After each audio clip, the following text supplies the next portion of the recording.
This video is for educational and entertainment purposes only. This video is intended for viewers of legal age. The respective countries who enjoy growing plants. I do not encourage or condone use of illegal substances. Okay, check it out. I had to take a little top here because some water was dripping on this and this caused bud rot. I was afraid that maybe some of the other colas might get infected or something, so I removed that top completely and I started checking the other trees that maybe the humidity now is a little bit, because it's a little bit higher.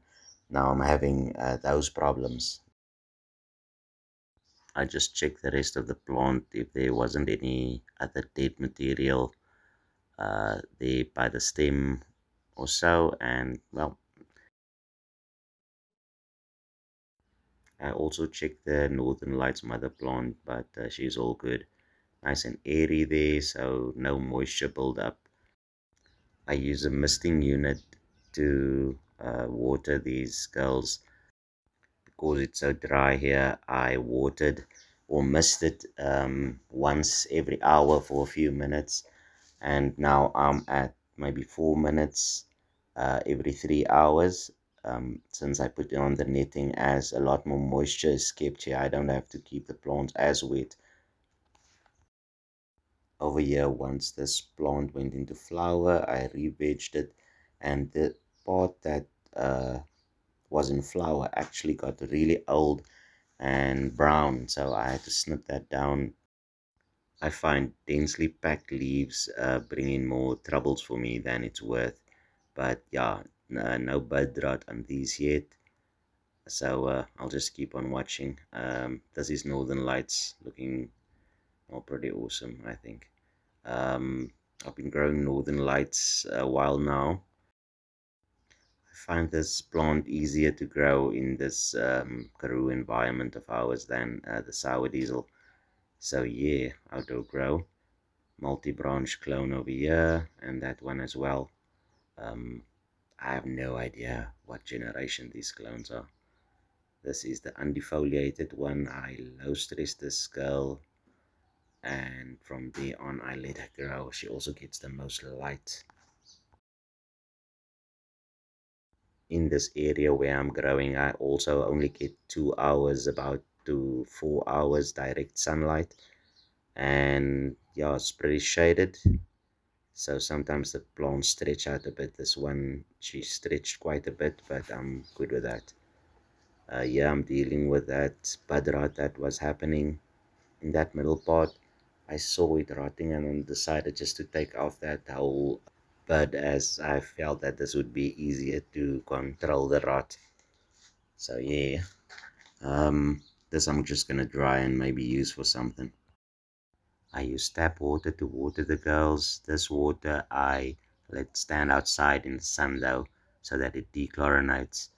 Because I'm misting, I think that the chlorine might dissipate as well this way. Over here is a little worm farm, and this is where I'm getting my microbial activity from. And this will also be where I will be sourcing my worm castings from. For potassium, I'm using banana. I used to just mash these and run them through the air pump, but now I'm drying the banana. I actually use the entire banana because I figure that the potassium would be in the fruit and the peel, and also the older the fruit is, the more potassium is in the fruit body itself.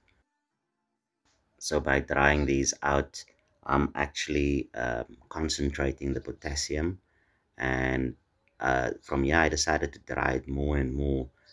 I also did some experimentation with carrots and mangoes, because these also have high levels of potassium, not as much as bananas, but they do have some.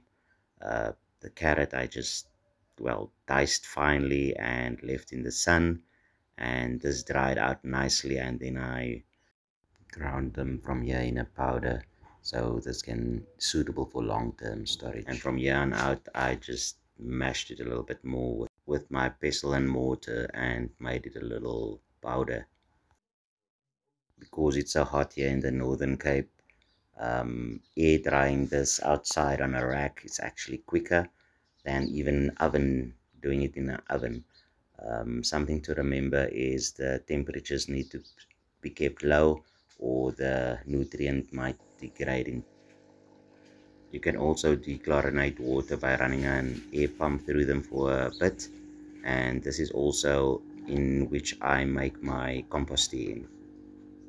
The aeration keeps the microorganisms alive, and they are in turn responsible for transforming the given nutrients into something that the plants can take up through their roots. Here I've already added 5 caps of a Seagrow fish emulsion. I've got my dechlorinated water. Here's some compost for some nitrogen and some microbial activity.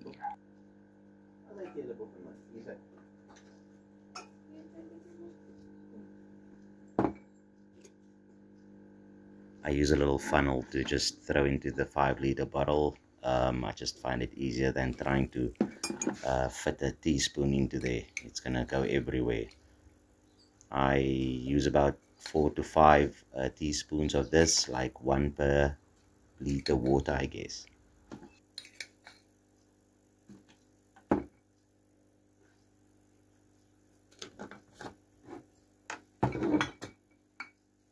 Next up is some bone meal. If I give too much of this, it attracts a lot of flies, so I'm keeping at 3 teaspoons of this. Mind you, they're heap teaspoons, so don't go thinking it's just 5 ml that I'm throwing in. For calcium, I'm adding some crushed eggshell. Yeah, I added just a teaspoon and a half.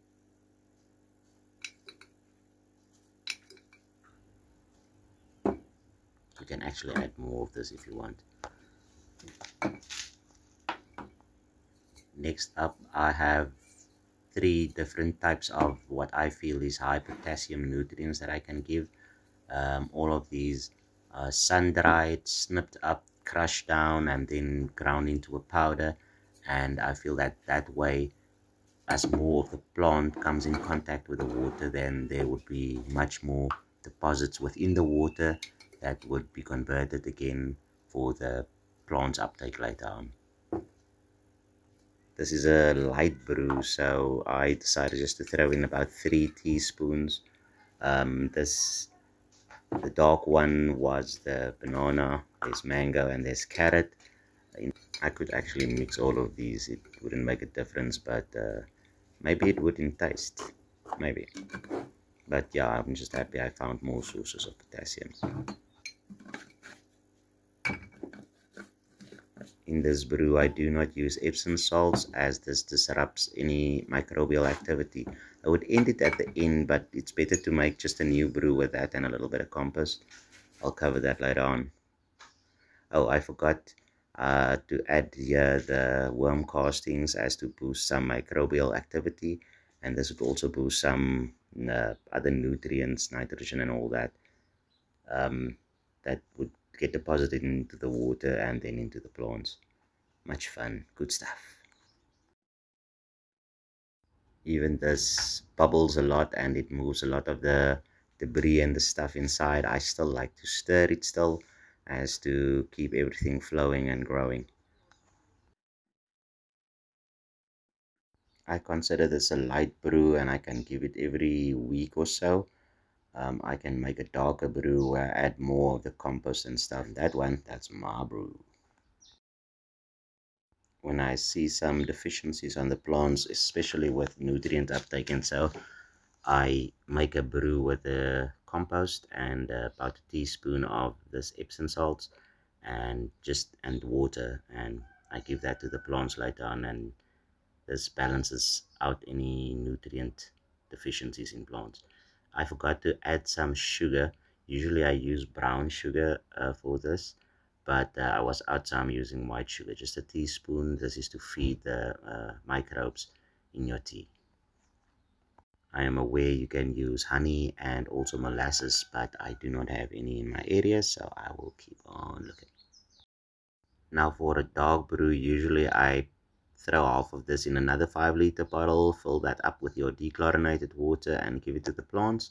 but because this is a light brew, I feel it's already diluted enough uh, without me adding more water as to dilute it more. This is like feeding every, I can almost say every 5 days, but let's say weekly. This is what the tea looks like about after a day of brewing. I can go more or I can go less. I usually, if it smells a little bit rank, then it's off. I throw it away. But further on, if it has a nice earthy smell, I put that on my plants. My thanks to the camera woman. Application of the feed for me, it's just like half a cup to a cup per plant. And this will soak into the soil. And remember, I'm misting, so there's that as well. For the mother plant, I'm giving a little bit extra. Remember, by brewing it this way, I can make tea every few days and basically give nutrients as a supplementary feed. I like to wait about 3 days though, because this will indicate on the plant what the nutrients did to it. So yeah, I do grow in a little desperate part of the world where it's a little bit too hot, not enough humidity and all that, but at least I'm getting some form of plant and I'm trying to grow it to the best of my ability. Thus far, I'm quite happy with the yield size. I'm trying to bulk them up a bit more and see what type of nutrients I can add to grow these bigger than this.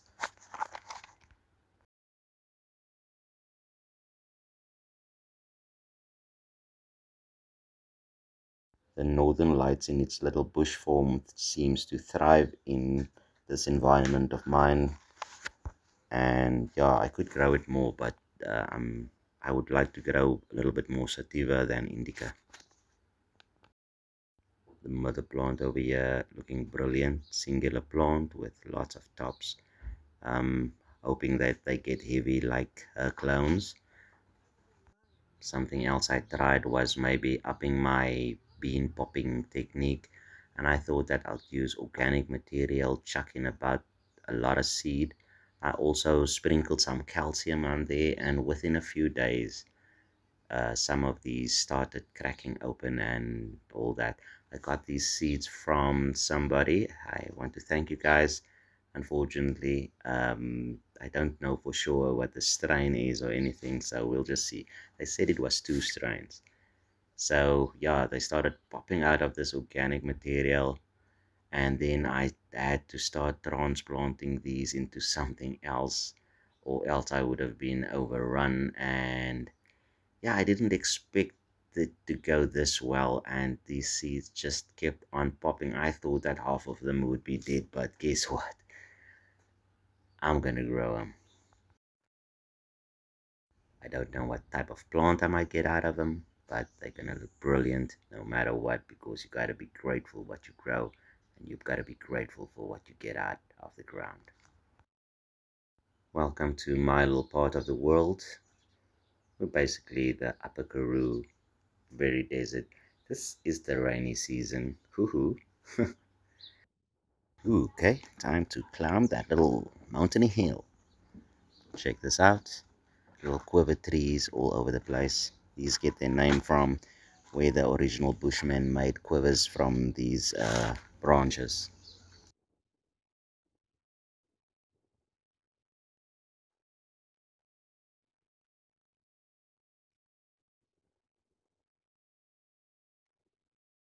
That over there in the distance, that's actually a bird's nest, and those communal birds made a huge nest in one of these quiver trees. And here's a little raccoon for ore.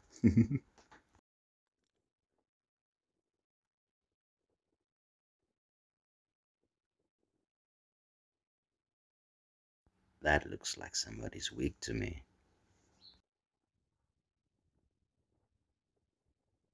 Started from the bottom, now I'm here. I had something to do up on that tower, and this is what my landscape looks like. almost to the top.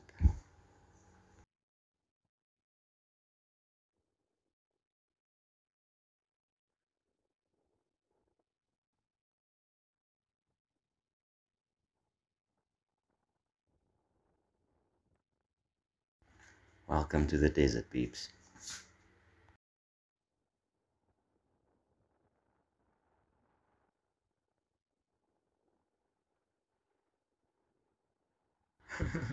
I forgot my lighter.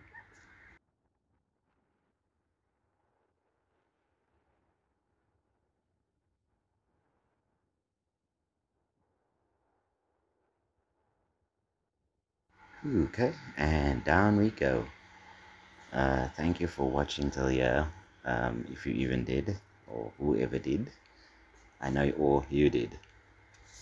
And thank you for watching, liking, maybe subscribing if you found this interesting at all. The way I grow, the way I'm trying to grow, and all that lekker stuff. Anywho, that's about it from me. Have a good mother loving day.